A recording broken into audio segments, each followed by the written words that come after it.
যখন আমরা খবর দিয়েছিলাম দর্শক যে ভারত শিলিগুড়িতে চিকেন নেককে কেন্দ্র করে যুদ্ধ প্রস্তুতি শুরু করেছে, রাফাল জাহাজ সহ রাফাল যুদ্ধ বিমান সহ বিভিন্ন যুদ্ধ বিমানের সমাগম ঘটাচ্ছে, তখন একটা আতঙ্ক তৈরি হয়েছিল। সেই আতঙ্ক এখনও রয়েছে, এখনও সেই ঘটনার 2 দিন হয়নি। এরই মাঝে আরেকটি বড় ঘটনার সাক্ষী হলো বাংলাদেশ। এবার কুড়িগ্রাম সীমান্তে দেখা গেল ভারতীয় ড্রোন বাংলাদেশের ভেতরে উড়ানো হলো। ভারত আসলে কোন পথে এগোচ্ছে তাতে বাংলাদেশের স্বাধীনতা সার্বভৌমত্বের প্রশ্নে কি অবস্থা তৈরি হবে সেটা খুবই উদ্বেগজনক পরিস্থিতির দিকেই বোধহয় চলে যাচ্ছে। বাংলাদেশের সরকারের ভারত বিদ্বেষী মনোভাব এবং ভারতের এই ধরনের প্রস্তুতি আমাদের সাধারণ মানুষের মনে নতুন আতঙ্ক তৈরি করছে। কি হলো কুড়িগ্রামে, কেন ভারতীয় ড্রোন বাংলাদেশ সীমান্তে চলে আসলো, এই কাজ ভারত করলো নাকি তৃতীয় পক্ষ করার চেষ্টা করলো, সেই আলোচনা করবে এই ভিডিওতে। থাকবেন পলিটিক্স টিভির নিয়মিত আয়োজনে।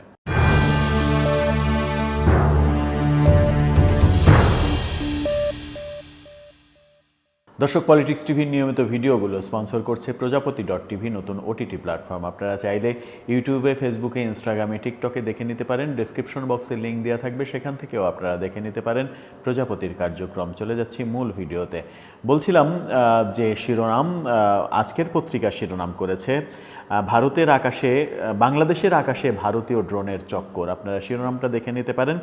সেই খবরেই কুড়িগ্রাম প্রতিনিধির বরাত দিয়ে আজকের পত্রিকা ব্যাপারটার গভীরে যাওয়ার চেষ্টা করেছে। তারা জানাচ্ছে কুড়িগ্রামের রৌমারীর বড়াইমারি সীমান্তে বাংলাদেশের আকাশসীমায় ভারতীয় ড্রোন উঠতে দেখা গেছে। বাংলাদেশের 500 মিটার অভ্যন্তরে 4টি ড্রোন উঠতে দেখা যায়। 4টি, একটি না, 4টি ড্রোন উড়েছে। বিষয়টি এক খুদে বার্তায় অর্থাৎ SMS-এর মাধ্যমে নিশ্চিতও করেছে সীমান্তের দায়িত্বে থাকা বর্ডার গার্ড বাংলাদেশ বিজিবির 35 ব্যাটালিয়নের অধিনায়ক লেফটেন্যান্ট কর্নেল হাসানুর রহমান। অর্থাৎ বিজিবি থেকে ব্যাপারটা নিশ্চিতও করা হয়েছে যে 4টি ভারতীয় ড্রোন বাংলাদেশের আকাশসীমায় এসেছে, উড়েছে, উড়ে আবার চলে গেছে। তবে এ নিয়ে বিজিবির কোনো আনুষ্ঠানিক বক্তব্য পাওয়া যায়নি। এ বিষয়ে বিএসএফের সঙ্গে যোগাযোগ করা হলে তারা ড্রোন উড়ানোর বিষয়টি অস্বীকার করেছেন। বিএসএফ ব্যাপারটা অস্বীকার করেছে, কিন্তু বিজিবির যিনি সেখানকার অধিনায়ক, 35 ব্যাটালিয়নের যিনি অধিনায়ক, তিনি নিশ্চিত করেছেন আজকের পত্রিকাকে ভারতীয় 4টি ড্রোন আকাশে উড়েছে এবং ড্রোনের ছবিও আজকের পত্রিকা দিয়েছে, সেই উড়ন্ত ড্রোনের ছবি। স্থানীয়রা যেটা বলছে, ভারতের আসাম রাজ্যের কাকড়িপাড়ার দেশটির সীমান্ত বাহিনীর ক্যাম্পের আওতাধীন বিএসএফ সদস্যরা শুক্রবার রাতে বাংলাদেশের অভ্যন্তরে 4টি ড্রোন পাঠায়। রৌমারীর বড়াইমারি ও বারবান্দা গ্রামের আকাশে এসব ড্রোন প্রায় আধা ঘন্টা চক্কর দেয়। এর আগে গত 27 মে একই সীমান্তে বাংলাদেশের আকাশসীমায় ড্রোন আরেকবার উড়িয়েছিল বিএসএফ। তখন অবশ্য এটা নিয়ে তেমন একটা খবর হয়নি, কিন্তু যখন ভারত শিলিগুড়িতে যুদ্ধ প্রস্তুতি নিচ্ছে তখন এই ড্রোন ওড়াটা খুবই গুরুত্বপূর্ণ, এমনটাই ভাবা হচ্ছে। বিজিবি সূত্র বলছে ওই দিন রাত 8:45 পর্যন্ত 30 মিনিট সীমান্তের আন্তর্জাতিক পিলার 1067 এর কাছে বাংলাদেশের 500 মিটার অভ্যন্তরে 4টি ভারতীয় ড্রোন চক্কর দেয়। বিএসএফ ছাড়া এসব ড্রোন অন্য কারো উড়ানোর সাধ্য নেই, সুযোগও নেই, কারণ তারা সীমান্তের 200 গজ পর্যন্ত দায়িত্ব পালন করে। তাদের নজর এড়িয়ে সাধারণ মানুষের পক্ষে ড্রোন উড়ানো সম্ভব নয়।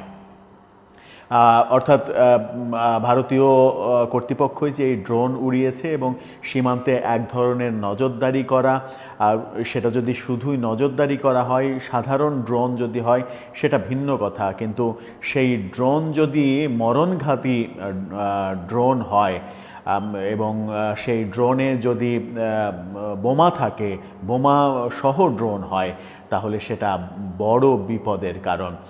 ভারত যুদ্ধ প্রস্তুতি শুরু করেছে শিলিগুড়িতে, সেই খবর আমরা দিয়েছিলাম আগে। চিকেন নেককে কেন্দ্র করে একদিকে চীন আর একদিকে বাংলাদেশ, দুই দেশকে এক ধরনের বার্তা দেওয়ার জন্যই তারা শিলিগুড়িতে যুদ্ধ প্রস্তুতি নিয়েছে এবং রাফাল যুদ্ধ জাহাজের পর্যন্ত সেখানে আগমন ঘটিয়েছে তারা। সেরকম পরিস্থিতিতে বাংলাদেশের নিরাপত্তা চরমভাবে হুমকির মুখে তখন কুড়িগ্রামে এই যে ড্রোন ওড়ানো এবং দ্বিতীয়বারের মতো এই ঘটনা ঘটলো, আজকের পত্রিকা যেটা বলছে স্থানীয় জনগণ এবং বিজিবির বরাত দিয়ে, যেটা দ্বিতীয়বারের মতো ঘটনা, এটা নিশ্চিত করেই বড় আশঙ্কার একটা ব্যাপার। ভারতের সঙ্গে আমরা সম্পর্ক যেভাবে তলানিতে নামিয়েছি তাতে ভারত একপাক্ষিকভাবে এই কাজগুলো করে যাবে আর আমরা চুপচাপ দর্শক হিসেবে দেখে যাব, ভারতের সঙ্গে কোনো কথাবার্তা বলবো না, আলোচনা করব না, কোনো সমঝোতায় যাব না, সেটা তো খুব একটা ভালো লক্ষণ না।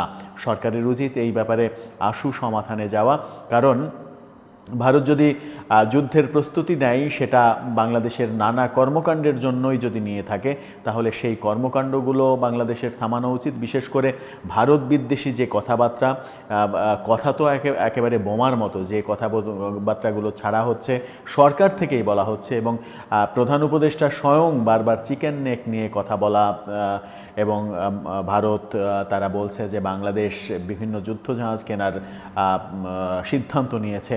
এরকম পরিস্থিতিতে ভারত নিজেদেরকে প্রস্তুত করছে এবং সেই প্রস্তুত করাটা বাংলাদেশের জন্য কত বড় বিপজ্জনক সেটা বাংলাদেশের বর্তমান সরকার যদি খুব দ্রুত বুঝে উঠতে পারে তাহলেই ভালো। আর তা না হলে আমার মনে হয় যে বড় ধরনের ঝামেলার মধ্যেই বাংলাদেশ পড়বে। যখন মিয়ানমারে করিডোর দেয়া এবং সেটা নিয়ে নিরাপত্তা উদ্বেগজনক পরিস্থিতিতে চলে গেছে, তখন ভারত সীমান্তে এই ঘটনাগুলো আমাদেরকে নতুনভাবে উদ্বিগ্ন করছে। দর্শক, আপনার কি মনে হয়?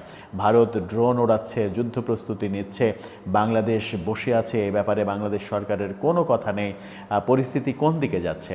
আপনার মতামত জানিয়ে লিখতে পারেন আমাদের কমেন্ট বক্সে।